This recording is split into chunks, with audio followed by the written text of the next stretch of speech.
بسم الله. أتدري من يزيل الهم إن ضاقت بك الدنيا ويرعاك لا ينساك دوما كيفما تحيا. فسبحان الذي أمرنا بالبر والتقوى حيث قال وتعاونوا على البر والتقوى ولا تعاونوا على الإثم والعدوان. بسطت كف الرجا والناس قد رغدوا وبت أشكو إلى مولاي ما أجد فقلت يا أملي في كل نائبة ومن عليها لكشف الضر أعتمد. اغفر إلهي ذنوب لست أعلمها ما لي على حملها صبر ولا جلد. أشهد أن لا إله إلا الله وأشهد أن محمد رسول الله. الحمد لله.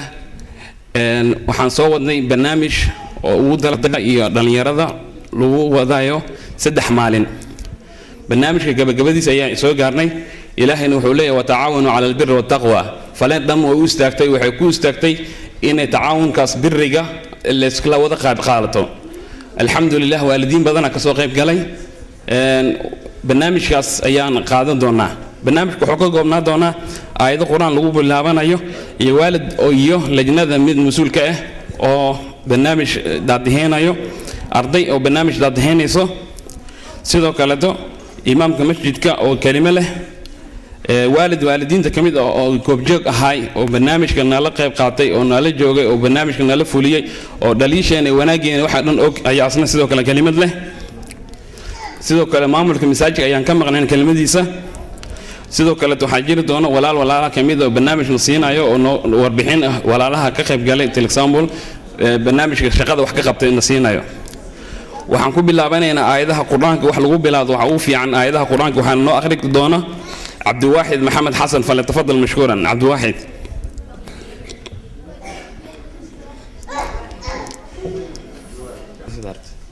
بسم الله الرحمن الرحيم. أعوذ بالله من الشيطان الرجيم. بسم الله الرحمن الرحيم.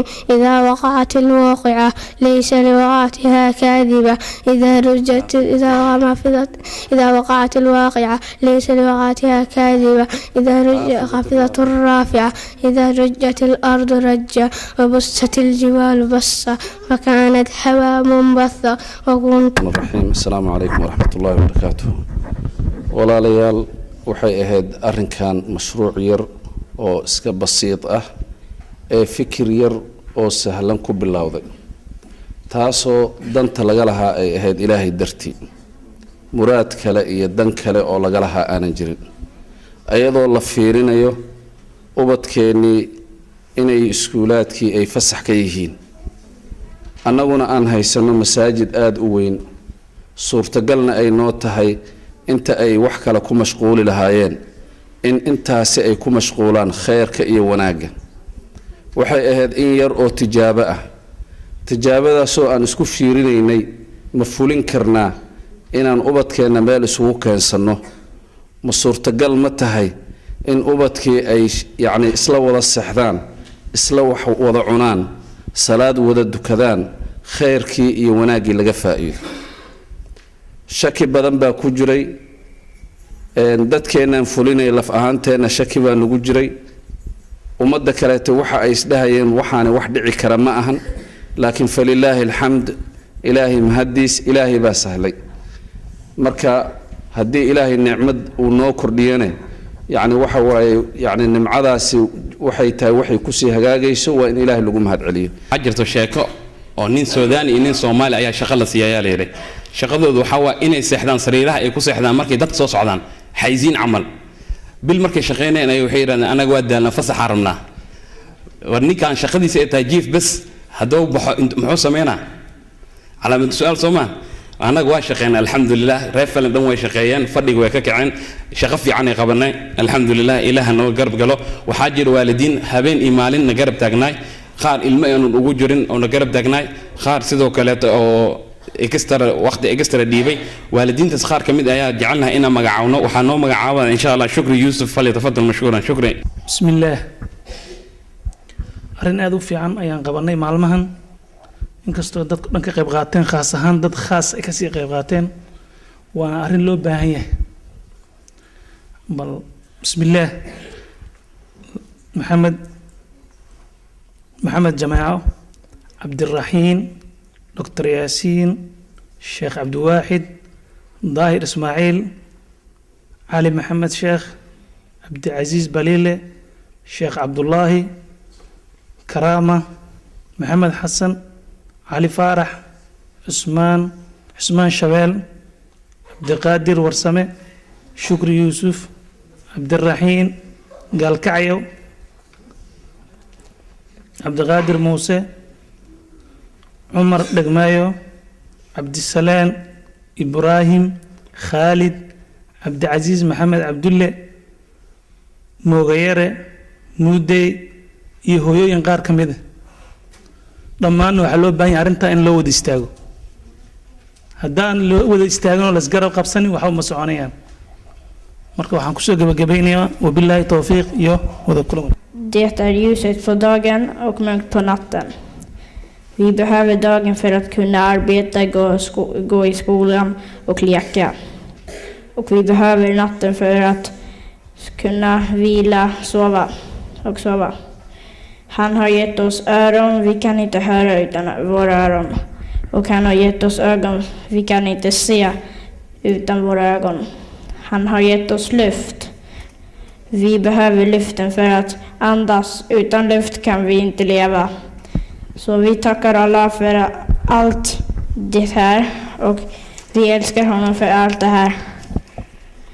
Vi älskar honom för att han har skapat oss och har gett oss många saker. Han har skapat mig och han vet vad som är rätt för mig och vad som är fel för mig. Han har gett mig allt. Jag älskar Allah. Det är Allah som ser till att jag växer från ett litet barn till en vuxen människa. Han är vår Gud. Han har ingen partner, ingen fru, inga barn, inga släktingar, inga föräldrar. Det finns ingenting som liknar honom. Han ser allt, han hör allt och han vet allt. Vi lyder honom, vi gör som han säger. Vi tackar honom för att han har gjort oss till muslimer. Assalamu alaikum. Allah. Wudu. Innan man gör salat och bön måste man ha wudu. Man ska ha wudu också när man vill läsa Koran.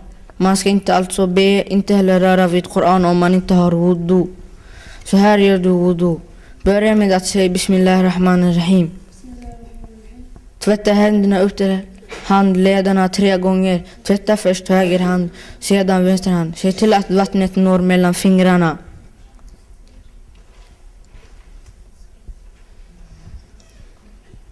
Skölj munnen 3 gånger. Ta vatten med höger hand in i munnen.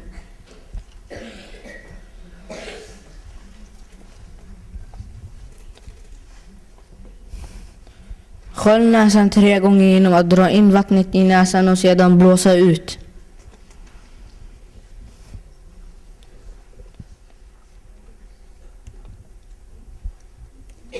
Tvätta ansiktet 3 gånger med händerna. Se till att vattnet tvättar hela ansiktet från pannan och ner till undersidan av hakan, från öra till öra.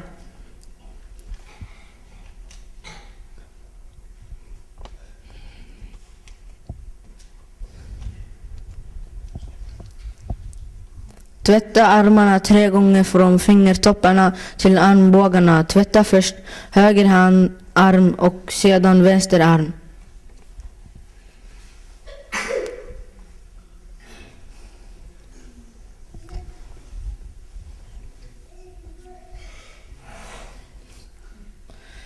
Fukta händerna med vatten, dra dem över huvudet från pannan och bak mot nacken och tillbaka till pannan igen. Gör det bara en gång.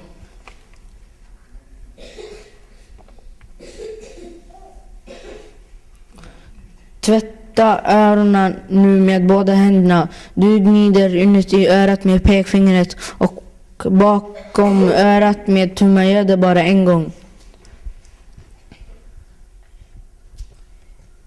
Tvätta fötterna 3 gånger. Börja med höger fot och sedan vänster fot. Tvätta hela foten från tårna till ankeln. Se till att vattnet når mellan tårna.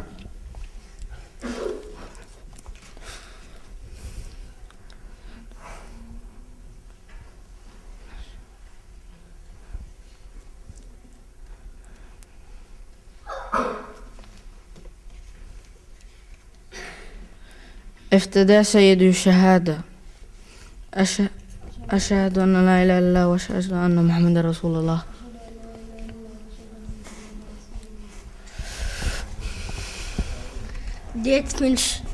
Det finns några saker som gör att din och du blir otilltig.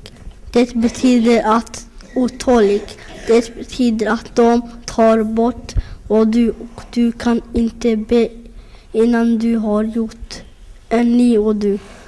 Salt utan och du blir inte accepterat av Allah. Följande saker bryter wudu.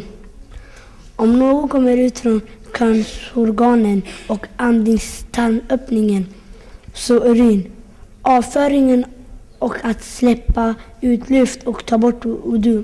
Said Mode Group. Rahmatullah wa barakatuh. Said, vad är skillnaden mellan hadith och sunna? Skillnaden är att sunna är ett arabiskt ord som betyder väg eller stig. Och hadith betyder berättelse. Förutom hadith finns det 2 ord som liknar varandra, men det betyder inte exakt samma sak. Profetens sunna sallallahu alaihi wasallam betyder profetens livsstil eller levnadssätt. Alltså hur han levde sitt liv. Det betyder vad han gjorde under sitt liv, vad han sade och vad han gillade och inte gillade. Hadith är också ett arabiskt ord. Hadith är en berättelse om vad profeten sade, vad han gjorde och vad han gillade och inte gillade. Vi vet att profeten gillade och gjorde bra saker. Han var snäll och vänlig mot andra. Han pratade inte illa om andra personer. Han hjälpte fattiga människor och han hade aldrig sagt 4 ord. Vi vet det här är mycket annat om profeten. Jo, vi vet allt om den här om profeten sallallahu alaihi wasallam, och vi har lärt oss mycket av religionen och islam genom att läsa hadither.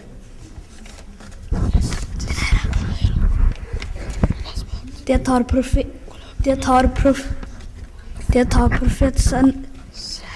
Sahab berättat för oss. Sahab är den person som såg profet Muhammad sallallahu alaihi wasallam och trodde på honom, och som dog som muslim. Sahab är ett arabiskt ord. På svenska säger vi profetföljeslagare. Sahab är plural och sahab är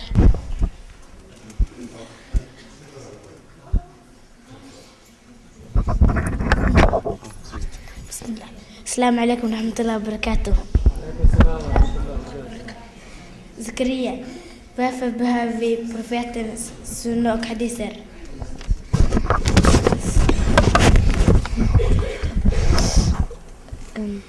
Jo, det första vi gör är att vi går först till Koranen för att leta efter det som vi vill veta.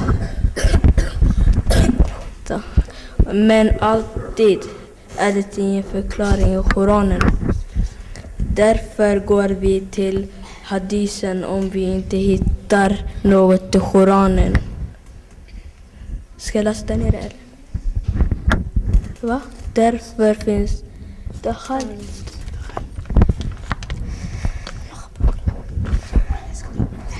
Därför finns haditherna, de förklarar många saker i Koranen och gör att vi kan förstå Koranen bättre. Så om vi vill veta svaret på en fråga, du säger vad hadithböckerna är. Hadithböcker. Vi lär oss tidigare att profeten Sahab må Allah vara nöjd med dem här berättat många hadither om profeten sallallahu alaihi wasallam. De ashab som kunde haditherna hade de lärt sig dem utan till. Många år efter korrekta haditherna är Sahih al-Bukhari. Den skrevs av en man som heter al-Bukhari. Sahih al-Muslim. Den skrevs av en man som heter Muslim. Sunna Abu Dawud. Den skrevs av en man som heter Abu Dawud. Sunna al-Tirmidhi. Den skrevs av en man som heter al-Tirmidhi. Sunna al-Nasi. Den skrevs av en man som heter al-Nasi. Sunna ibn Mach. Den skrevs av en man som heter Ibn Mach. Den viktiga läsaren så brukar det stå från vilken bok hadisen är hämtad. Om till exempel står al-Bukhari eller Sahih al-Bukhari så betyder att hadiser har från boken Sahih al-Bukhari. Vad är Eid al-Fitri? Eid al-Fitri är en av de högtider som muslimer har. Eid al-Fitri firas den första dagen i islamska månaden Shawwal. Shawwal är den 10:e månaden i den islamska kalendern. Den kommer efter Ramadan. När fastan är över firas Eid al-Fitr. Ordet fitr betyder att bryta fasten eller fastbrytning på svenska. Eid al-Fitr eller fastbrytande högtid är en högtid där vi firar att fast i Ramadan är slut. Vi är glada och tackar Allah för att han har hjälpt oss. Hur firas Eid al-Fitr? Jo, då festar man i 3 dagar. Man besöker släkt och vänner. Vänner och ovänner träffas och reder upp problem. Barn är glada och alla tar på sig finaste kläder. Första dagen av Eid-samlingen samlas man tillsammans med andra muslimer i moskén tidigt på morgonen för att be Eid-bönen. Därefter går alla hem och barnen får presenter och pengar. Under Eid går man ut med familjen. waxay nooga akhri doonaan Eid al-Adha Khalil Group.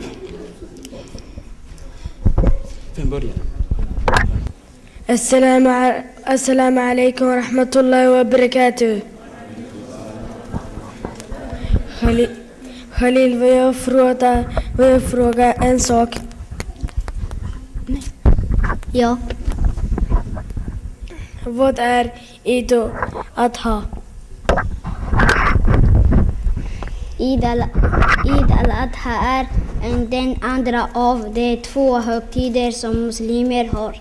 Eid al-Adha firas det 10:e Dhul-Hajj efter valvärden till Makka. Dhul-Hajj är den 12:e och sista månaden i den islamiska kalendern. Varifrån firar vi Eid al-Adha? Ordet Adha betyder offer på svenska. Offer betyder att man slaktar ett djur och ger en del av köttet till fattiga. Man gör detta för Allahs skull. Eid al-Adha betyder alltså offer. Högtiden vi firar Eid al-Adha till minnet av profeten Ibrahim a.s. När Allah Som man firar Eid al-Fitra. Man besöker släkt och vänner. Man tar på sig sina finaste kläder och barnen får presenter och penningar. qaybtaas waxay ahayd ilmaha waxay soo diyaariyeen waa israacsiinaynaa ilmaha insha Allah ilmaha duruusta qaatay ilmaha kamid ah ayaa waxay yiraahdeen macallimiinta iyo barnaamijka wixii sida u socdo waan ka helnay waxaan rabnaa inaan dhahno tag soomike sidaas daraadeed barnaamij ay soo qoreen waxayna u dhiibeen Yaasiin Aziz fali tafadal Yaasiin asaan oo akhri doono waxay soo qoreen ilmaha. Bismillahirrahmanirrahim. Först och främst så tackar vi alla för denna möjlighet vi haft att göra och låtit oss vara med. Sedan tackar vi även lärarna som har tagit deras tid och varit med oss hela tiden. Vi ska inte glömma det som har hjälpt oss övrigt. Vad vi tyckte att det var riktigt bra eftersom vi lärde oss många saker. Exempel hadiser, koranverser och adkar. Vi hade även roligt. Alla var trevliga och det var det som gjorde allt bättre.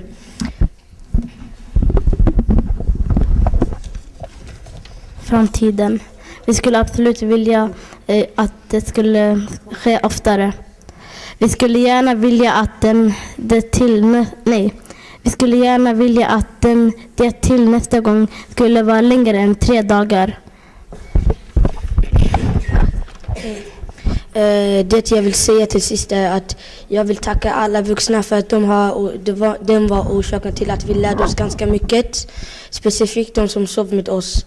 Alla vi barn gjorde goda gärningar. Så tack än en gång. De här 3 dagarna kommer jag alltid minnas från alla barnen. Tack så mycket. Assalamu alaikum wa rahmatullahi ta'ala wa barakatuh.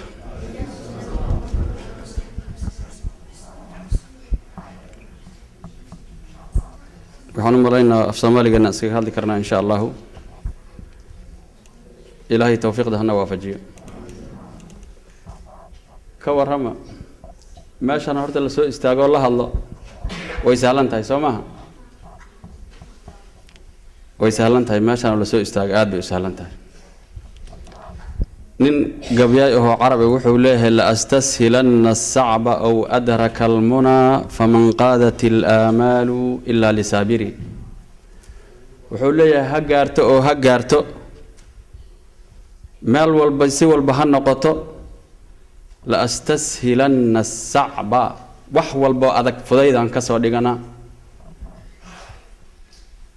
aw adraka al-muna ila أن كجارو دنتيد يمولك إلى أن كجارو فمن قادت الآمال إلا لصابري وحبوا مها جاجان قفك أنا نصبرين وحبوا مها جاجان كورما دتك دايرته هلك سو استاجيو واحد جيدينيو قف وحو أركا الله إله إنك ما شفدي وحب مشيجين قفنا وحو ليه ما شاء الله ليه لكن وح حقيقة أودو qofka dhahaya ma sha Allah dhahaya xaqiiqada u dhow soo ma ogid haybatul makhluuq inay ka baxdo marhalatun la ba'sa biha inaad dadkii laga cabsanay inaad waxba ay ku noqonood waxaad sheegay aad ku fikirtid waa marxalad aad u weyn oo Ilaahay uu ku gargaaro marka Allah barakeeyo halkaas qofka soo istaagayo makrofanka qabsanayo qofkan gafinna waxba ma hagaajinayo inta waa iska waana yar qisa waxa jirto inay runtaa in kala ma aqaano هتلر الأمثال تروى كما هي باليرة ما هي هذا سيدة الله صدوحة لكن قفل بماشي الربا أيو لا هذه كرامركها لكن الأمثال تروى كما هي هتلر وقرنيسين نين دجال بدن أيو هاي أنا دجال مرة الله بسات كلامه في جكرة دنكاس مكة هالليو لكن وحيري لو فتحت الغرفة الثالثة ماذا سيكون أمر العالم نين دجال أيو هاي waxba ma haysto laakiin wuxuu yiri qolka saddexaad hadaan furo dunida hadda labaan furay dunidana waan gacantan ku dhigay talow hadaan kan saddexaad furi lahay xaalka muxuu noqon lahaa ilmaha yar yarka Ilaahay ha barakeeye saddex cisho meesha lagu celceliyay war hada xoogo hore loo dhaqaaqo ماذا سيكون أمرهم لو فتحت الغرفة الثالثة ماذا سيكون أمر العالم كل واحد بالقرقيسة هفير يا رنتس كورم قولك سدحات هدان فور حالك الدنيا سيدين وكرتا وذات كلنا وحو ليه كفى حزنا بالدين أن حماته إذا خذلوه قل لنا كيف ينصروا دات دغن كودي يدين تودي أيغا حق اسكدغي dadkii waardiyay lahayo ilaali lahaa hada meel lagaaga dhigo waardiye lagaaga dhigo iridka istaag lagu yiraa ee tuugada ka dhici xoolahan hadaad adiga jiifatid qolka ugu dambeeyay xataa iridkana furtid hada meesha wax laga xado bal ka waramo kafa huznan bid-din anna humatahu ياسين دكتور ياسين فارح إن شاء الله فليتفضل مشكورا ورحمة الله وبركاته ولا ليال إلهي بمهد يشكري إذلك ديسكله وحي نو صورة قلي برنامجكي وناكسناي أصدح ذا معلومات سعودي إلهي أسبابتي إلهي سبحانه وتعالى قدر كيس هديهن وحن نو صورة قلي لا يمنع مدعوه الرئيس وحن لنا الحمد لله الشكر لله رسولك صلى الله عليه وسلم وحو يريه عبدي جيجه إلهي وحو كو شكرياه مركو مهدقليه مخلوقي سنة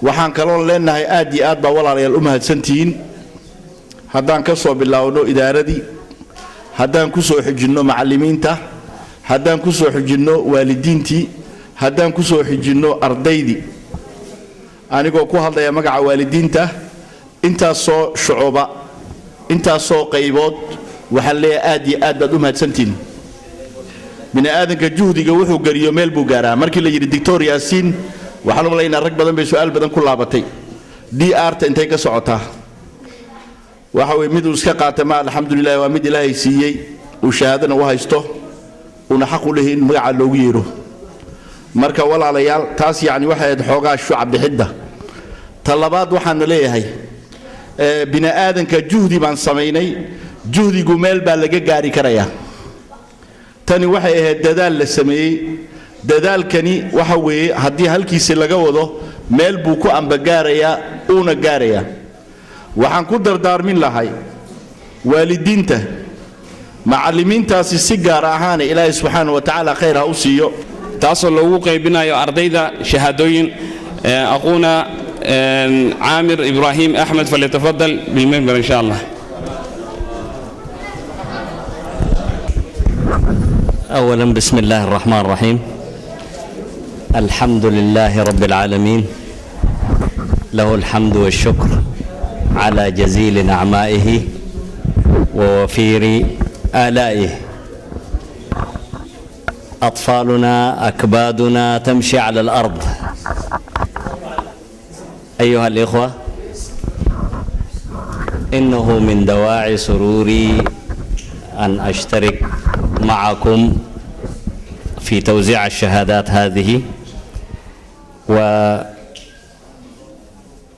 يسعني إلا أن أقول جزا الله كل من قام على هذا الشيء وهو المعسكر المصقر جزاهم الله خيرا كل القائمين عليه وأريد أن أذكر شيئا مهم عسى ولعل هؤلاء الإخوة أن يجمعوا شملنا في أبنائنا ويكونوا ومع أني لم أشترك بأي شيء إلا بهذه الكلمة أرجو الله أن يجدوا لي أيضا شيئا في المعسكر القادم أولا الابن عبد الله أحمد أو عبد الله أحمد الله يخليه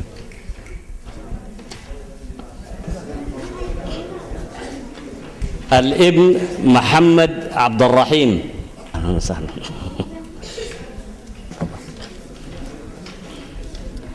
الابن مبروك ياسين الابن إبراهيم ياسين الابن عبد خليل عدنان الابن عبد الرحمن مبروك الابن يحيى الابن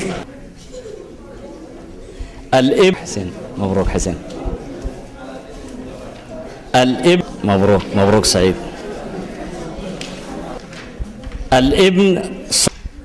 الابن صادق عبد الواحد صادق مبروك يا سعيد الابن سليم كريم مبروك عبد الكريم مبروك أحمد وعليكم السلام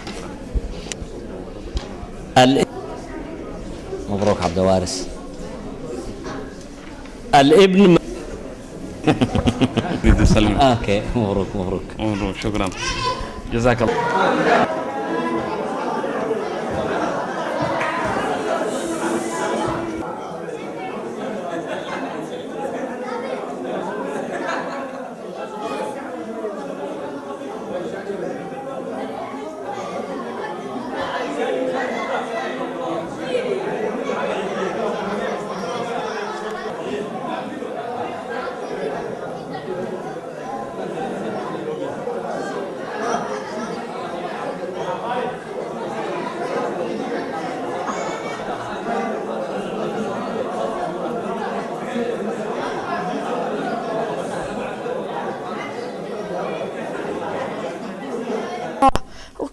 Och det är ett sätt att visa att vi är muslimer och att vi vill leva som Allah har bestämt. Allah har befallat oss att göra våra böner i tid. Det här gör våra böner regelbundet och i tid betyder att vi lyder Allah subhanahu wa ta'ala.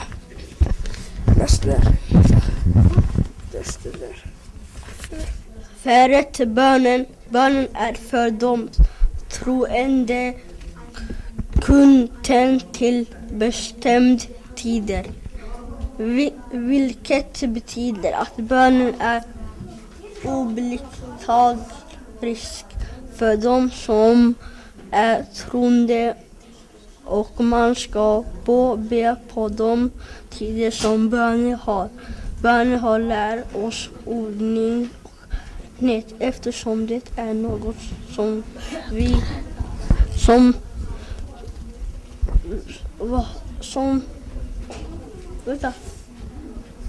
någon som vi gör regelbundet och vi måste vara rena i både kroppen och kläder när vi ska be. Bönen lär också oss att respektera och hålla tider eftersom bönerna måste ras vid bestämda tider. Bönen är en av de viktigaste plikterna för en muslim. Bönen är så viktig att en muslim får aldrig hoppa över en bön någon gång. En muslim behöver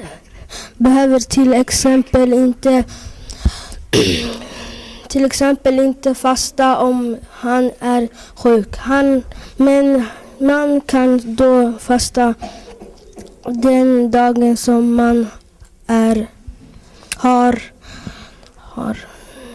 missat senare när obligatoriska böner och också frivilliga böner. Obligatoriska böner är den böner som man... Yasin, får jag fråga dig en sak? Ja. Vad är den första människan? Innan det fanns något annat fanns Allah subhanahu wa ta'ala. Allah subhanahu wa ta'ala har alltid funnits och kommer alltid att finnas. Och innan Allah subhanahu wa ta'ala skapade den första människan skapade han himlarna, jorden och han skapade stjärnorna, solen, månen och alla planeterna.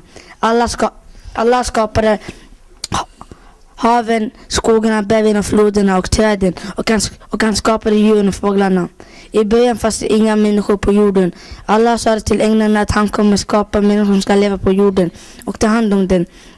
Allah skapade första människan genom att han tog lera från jorden. Han gjorde en figur av leran och blåste liv i den. Då blev det en människa.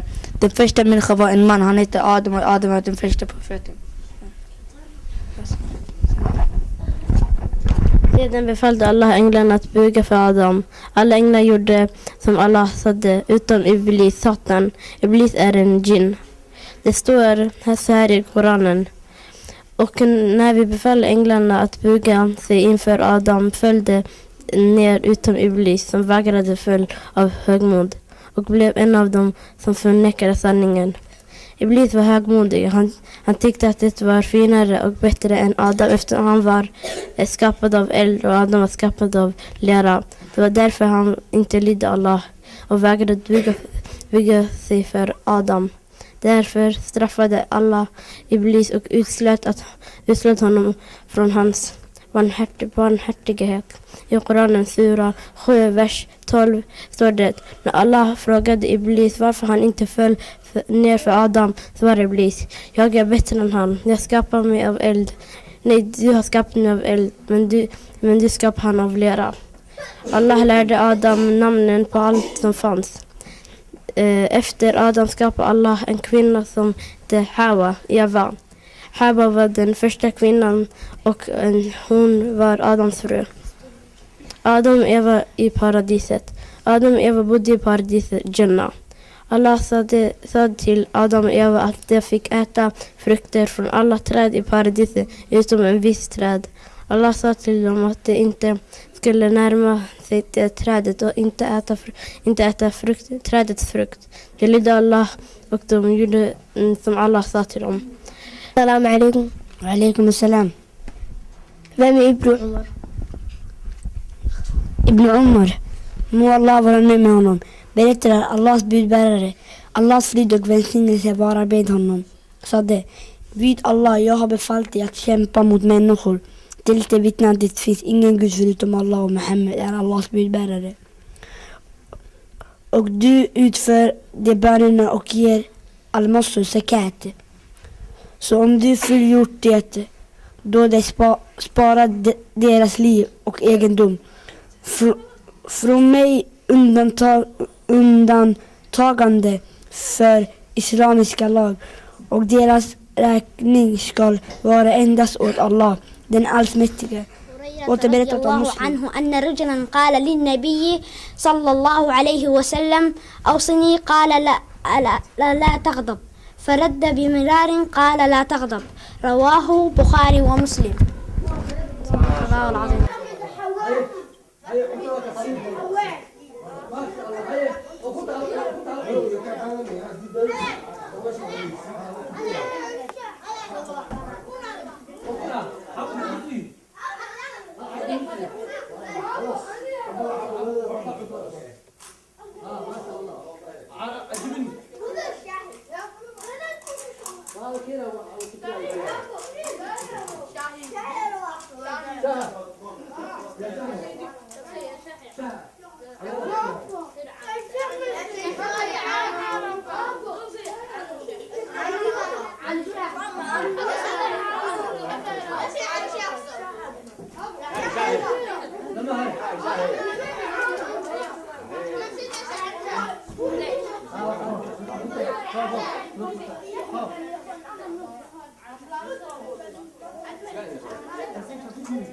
Sei o cadavere, sei o cadavere.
عبودي هاي شوف maxaa cunti kaale xag istaag maxaa cuntay iyo هاي ku faraxsantahay barnaamijkan okay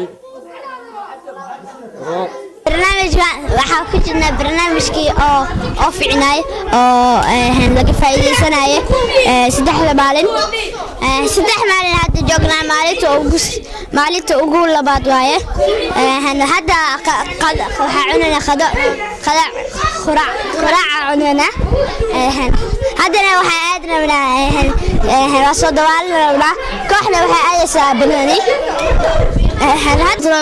برنامج ما تبي كان إلى مشاكل فلان قسمان مشاكل فلان أشوفنا صدق ما تو ولا مشاكل صحني كمات ولا بعض مركز صحني إنه هذا دباش كوح تباش ديزا كوح كله فوتبول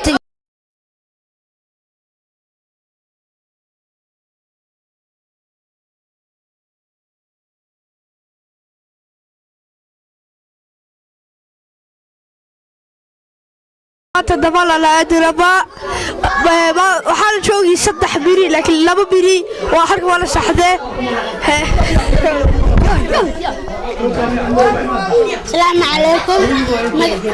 السلام عليكم مغير حال دانية مسعود ما انت عنا صفي عنه فرحسن هاي وحا عني انت عني هذا وحاواي روتي يا كن هذا المركز كنت عنا وقدين وبحنا مركز حقنا دباشة مركز واحد دباشة قف دباشة قلا قف بنين وليلة. السلام عليكم ورحمة الله وبركاته. أنا سلمان السلام عليكم ورحمة الله وبركاته. أنا وسلمان مقال الفلان باقي ماني إما كان عندك عنينا مركلنا طبعا كان بادوس تجينا دبالنا كبد عيارنا يا مركز وندمي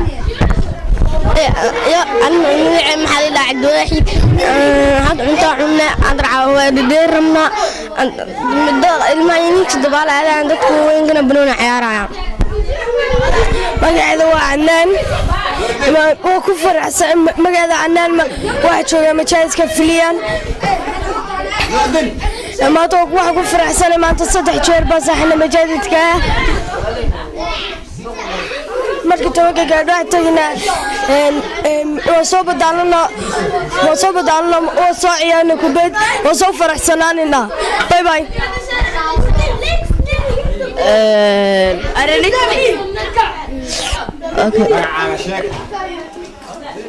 okay Zakaria Ali maanta soo dawaalanayna mid kale ma xasuustay iban saddex maalmood joogna waa tukanayna waa dawaalanayna kubada ciyaarayna. السلام عليكم ورحمة الله وبركاته. السلام عليكم ياسين والي دراما ما أنت بدوالة وصعنا بنونا عيارنا لو ما لنا هذا جوجنا بنونا مو حسنا. السلام عليكم أنا كم واحد جوجني واحد بدن لو سنة جوجني مركز هذا دوالة وصعنا كبدا صعيارنا برينا ترجوجاي موجي